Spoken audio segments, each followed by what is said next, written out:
Olá a todos e a todas, aqui é o professor Fabrício e vamos dar início à nossa videoaula. Característica do goleiro. Bem, aqui pensando, né, nas características físicas que um goleiro deve ter. É lógico que o goleiro será tão bom o quanto ele puder treinar. É como se diz, não sei exatamente quem diz a frase, mas sue sue muito no treino para não ter que sangrar no jogo.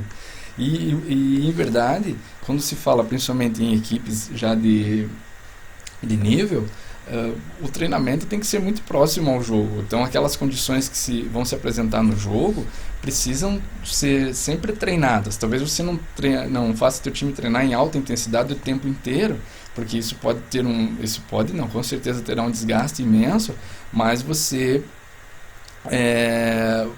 tem que ter em alguns momentos dentro do planejamento, da tua planilha, dentro da tua periodização, treinamentos de alta intensidade e que vai precisar exigir das características e das qualidades físicas dos jogadores e nesse caso aqui do goleiro. Dentro das qualidades físicas, velocidade. A velocidade inclui a saída do gol. Geralmente os goleiros costumam ficar embaixo da baliza, na linha de gol. Só que muitas vezes eles têm que sair muito rápido para tentar encurtar essa distância, chegando até aquela linha de 4 metros. E isso exige velocidade. Essa velocidade tem que ser muito treinada para que ele possa se deslocar desse ponto da linha de gol até a linha do goleiro na mais alta velocidade que ele puder. E além de tudo vai ter que chegar e, na maioria das vezes, saltar, porque os jogadores estão tentando de ataque, estão fazendo um arremesso e suspensão. Então ele vai precisar dessa condição para que ele possa efetivar a sua defesa. Coordenação, lógico, ele vai precisar coordenar os membros, aí eu diria até que entra a condição cognitiva, ou seja, treinar nós vamos ver para frente, inúmeras posições de defesa, os esquemas de defesa, no caso os níveis de altura, para que ele possa rapidamente coordenar o pensamento e a ação do corpo. Ele tem que entender que a hora que ele visualiza uma ação do jogador no ataque, ele já tem que discernir aquilo rapidamente e usar a porção do corpo necessária, lógico, e tudo isso de forma coordenada, para que ele possa efetuar a sua defesa. Força. Aqui eu destaco assim a força em dois momentos. Vou pegar no contra-ataque, aquela força para que o tempo todo ele possa pegar a bola e lançar o seu jogador no ataque. Então ele não pode ter um arremesso, porque se ele depender só do armador, ele acaba perdendo o contra-ataque. Vamos lá. Aí a bola, o time estava no ataque. O outro time. Aí ele recuperou a bola. Ou ele defendeu para a linha de fundo, ou o outro time errou, foi tiro de meta. Ele pega a bola e lança o mais rapidamente para o seu extremo. Então ele vai exigir a força nesse arremesso. Agora, se ele não tem força nesse arremesso, ele vai depender do armador estar próximo a ele. Então ele tem que passar para o armador. Significa dizer que eles já perderam o tempo de contra-ataque, porque deu a chance, dentro daquela ideia das fases da defesa, do outro time já ter uma defesa organizada. Então acaba esse fator forças, quando não trabalhado, principalmente a força desse passe em profundidade, esse passo longo, de longa distância, isso pode prejudicar. E força para que, primeiro, ele possa, na hora de um arremesso, rebater a bola. Lembrando que a condição do goleiro, se ele rebate para a linha de fundo, não é escanteio, não é tiro de canto.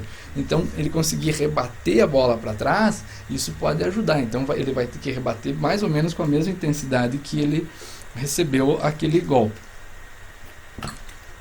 aquele arremesso. Flexibilidade. Há a necessidade de fazer um trabalho de flexionamento com o goleiro, porque Porque vai exigir muito, nós vamos ver para frente, que ele tenha uma boa flexibilidade a fim, principalmente, de utilizar todos os membros nas maiores amplitudes que ele puder para poder fazer a defesa. Seja uma defesa mais baixa, onde ele precisa estender bem as pernas, uma defesa mais alta, onde ele precisa subir com perna e braço ao mesmo tempo, né, fazendo duas barreiras para a bola. Então, um trabalho de flexionamento é muito importante para o goleiro. E a resistência, ou seja, vai ser o jogador, como nós já vimos, o jogador mais exigido. O tempo todo ele tem que estar atento ao que está acontecendo, ele vai tem que estar se deslocando. Essas corridas rápidas de sobe para defender até a linha limite, aí desce. Ele pode ser usado como atacante, então ele sobe para atacar, de repente já tem que voltar para o gol o mais rápido que ele puder. Então ele tem que suportar a carga de todos os arremessos que ele vai receber e que ele vai poder defender. Então vejam, gente, é um jogador extremamente especial que deve ser escolhido a dedo, não é? Agora nós vamos ver as características psicológicas. Então é um jogador assim que vocês têm que, a partir do momento que você escolhe ou que você detecta um jogador com essas características, vocês precisam conservá-lo, né? E ajudá-lo a evoluir para que ele se mantenha sempre com aquelas características físicas e essas psicológicas. Coragem, como eu já citei anteriormente e repito, ele precisa ter coragem para sair naquelas bolas, sabendo que muitas vezes a bola vai bater no corpo, vai, né, não digo que vai machucar, mas que vai doer, e ele tem que se manter firme jogando.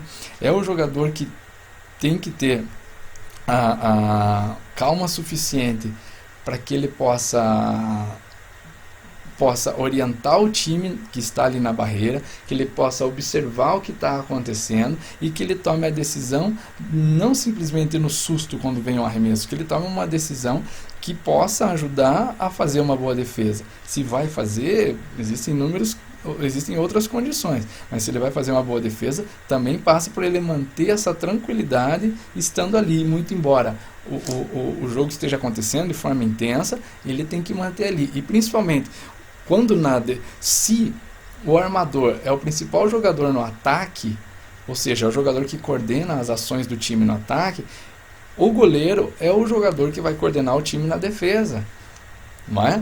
Por quê? Porque é ele que vai ter a visão mais ampla dos atacantes, seja da movimentação deles ou da bola. Então ele precisa saber orientar, e para isso ele não pode estar completamente ali descontrolado na frente, gritando, berrando e confundindo toda a defesa.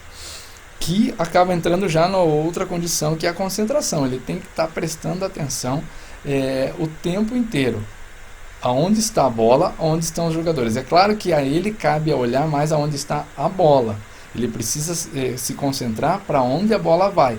Mas é lógico, usando um campo de visão maior, uma visão periférica, ele consegue também dar orientações, estar concentrado também na movimentação de alguns jogadores, principalmente naqueles jogadores que você, quando já fez o scout do outro time, você sabe que tal jogador é o melhor arremessador. Então isso é uma informação que você, enquanto técnico, já tem que passar para o goleiro, né? Fica de olho na bola, mas dá uma olhada no camisa 13 ali, ele é o melhor arremessador deles. Então, aonde está o 13? Ou para ele olhar, o 13 caiu lá para a direita. Então ele sabe que ele vai ajudar nesse sentido. E é claro, ele tem que tomar decisão, é o jogador que precisa, baseado principalmente na calma e na concentração, ele precisa tomar a decisão para que ele possa, acima de qualquer coisa, ligar um contra-ataque com o melhor jogador, o jogador mais posicionado. Não adianta o goleiro recupera a bola, meu extrema-direita sai, mas meu extrema-direita vai receber uma marcação logo à frente e eu não percebi que no meio tinha alguém correndo um pouco mais livre, né? O goleiro não percebeu isso. Então ele tem que tomar essa decisão rápida. Nas saídas do gol, como eu disse, geralmente o goleiro fica embaixo da baliza como uma forma de diminuir o ângulo de arremesso do adversário. Mas muitas vezes ele precisa sair. Então essa tomada de decisão ele tem que fazer com muita consciência para que ele não tome um gol, de repente, se ele jogar muito adiantado, ele acabar tomando um gol que a gente chama de lobby, né, aquele gol de cobertura, ou como a gente usa no termo, se usava, né, no termo de handebol, gol de vaselina, que é aquele gol de cobertura mesmo. Então, para que ele tome a decisão de sair com convicção de que ele vai contribuir com uma defesa. Ele não vai simplesmente sair para observar, não. A decisão tem que ser tomada no momento certo, na hora certa e principalmente com convicção. Qualidades técnica e tática. Os deslocamentos e atitudes antes do arremate na defesa propriamente dita e na reposição da bola. Basicamente se fala com tudo isso que a gente já falou anteriormente. Então, as qualidades físicas aliadas às qualidades psicológicas vão garantir ao goleiro suas condições técnicas, ou seja, técnica tem a ver com a individualidade dele, ou seja, o quanto ele pode ser rápido, forte, resistente, flexível, coordenado, quanto ele tem de coragem, enfim, o quanto ele tem de tomada de decisão. Então, essas são características pessoais. Então, quando a gente trabalha a técnica de um jogador, a gente está trabalhando qualidades pessoais, individuais, é a individualidade biológica dele, nesse caso, a individualidade técnica dele, e a tática é como usar a individualidade técnica para o time. Por isso nós tratamos da tática. Como ele pode ser usado? Poxa, se eu tenho um goleiro que é muito rápido na volta e muito resistente, ou seja, ele não vai cansar com facilidade, eu posso usá-lo como um atacante também. Então, ele é rápido na tomada de decisão para repor a bola em jogo. Então eu tenho que usar essas características a favor do meu time. Tá certo? Então, dentro disso, mais uma vez eu reforço, o goleiro deve ser ele é o principal jogador do time e deve ser escolhido com muita atenção e muito cuidado. Tá ok? Algumas ideias de treinamento aqui para o goleiro, não é? Nós vamos ver isso, né, mais para frente. Espero que a gente possa ver isso na prática, principalmente. Trabalhos de velocidade, então mais uma vez inclui aí o atletismo como uma ferramenta importante, coragem, motivação e medo. Então existem treinamentos que podem ser feitos, se vocês procurarem. Tem treinamentos em que o goleiro fica segurando o travessão da baliza e ele recebe uma enxurrada de arremesso. Importante dizer, até foi puxa, até não lembrei de falar isso antes, mas um equipamento do goleiro que geralmente o goleiro usa é a coquilha, que é o protetor genital, não é? Principalmente que a chance dele receber uma bolada nos genitais, e isso pode realmente machucar e tirar ele de jogo, né? Mas treinamentos que incentivem a coragem, a motivação, o medo dentro da partida junto com o time.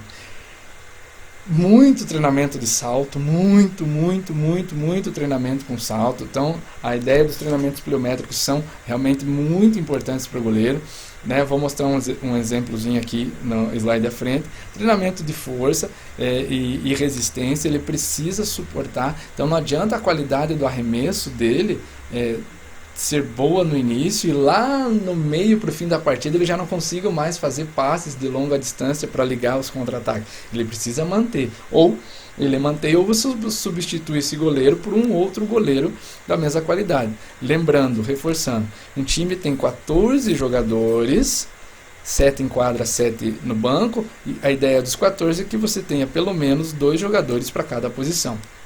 Como eu disse, um trabalho de flexibilidade, um trabalho de flexionamento estático e dinâmico, para que isso colabora nas ações defensivas, e como eu também já citei, um trabalho de coordenação que vai contribuir para que ele possa fazer das suas características técnicas as melhores para o time. Não é? Aqui tem um exemplo de um trabalho pliométrico usando Pliton, né? Olha só. Né? Em cima para o lado, em cima para o outro lado, recebendo a bola, ou seja, ele está coordenando movimentações, porque ele está fazendo uma movimentação lateral, a gente vai falar sobre movimentação para frente, né? Onde ele tem que fazer um salto, que você pode saltar em cima do plinto ou por cima do plinto, fazendo a posição básica de defesa ou fazendo outras posições que serão necessárias para essa defesa.